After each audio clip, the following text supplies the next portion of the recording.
ભીડના પથ્થરો વચ્ચે એ સ્ત્રીની આંખો બંધ થઈ ગઈ, પણ એની અંદર એક આખું જીવન જાગી ઉઠ્યું.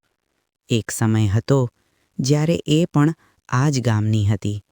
નામ હતું શાંતિ. હસતી, બોલતી, પતિ અને નાનકડા દીકરા સાથે સુખી જીવન જીવતી.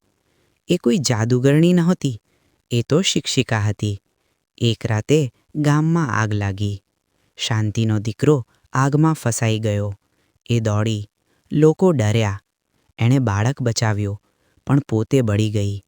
એ દિવસથી એના ચહેરા પર દાજના નિશાન, અને ગામે એને અલગ નજરે જોવાનું શરૂ કર્યું.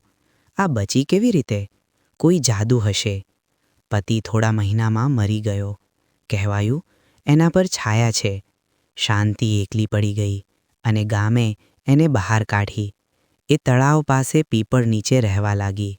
રડતી, ભગવાનને પૂછતી કે મારું ગુનાહ શું? પણ જવાબ મળ્યો નહીં. ભીડે એને ઘેરી લીધી. ભુવાએ ચીસ પાડી, આને ગામ બહાર લઈ જાઓ. દોરડું આવ્યું. હાથ બાંધી દેવાયા. ડોસા કાનજી ચીસ પાડતા રહ્યા, આ હત્યા છે. કોઈ સાંભળ્યું નહીં. અચાનક મોટો વરસાદ આવ્યો. પટેલનો દીકરો જે બીમાર હતો ચીસ પાડી. એ બેહોશ થઈ ગયો. લોકો ગભરાયા. ડૉક્ટર દોડતો આવ્યો. એણે તપાસ કરી અને કહ્યું, આ છોકરાને ઝેર લાગ્યું છે. ઝેર? ઘરમાંથી જૂની દવા મળી, જે બાળક પી ગયો હતો. કોઈ જાદુ નહીં, કોઈ છાયા નહીં. ભીડ ચૂપ થઈ ગઈ. શાંતિની આંખોમાં આંસુ નહોતા. એ બોલી, હવે સમજાયું? પણ હવે સમજવાનો સમય મોડો થઈ ગયો હતો. પટેલ ઘૂંટણીએ પડી ગયો. માફ કરજો. ડોસા કાનજી રડ્યા. પણ શાંતિ બોલી, માફીથી મારું જીવન પાછું નહીં આવે. શાંતિ ગામ છોડીને ગઈ. ગામ પાછળ રહી ગયું.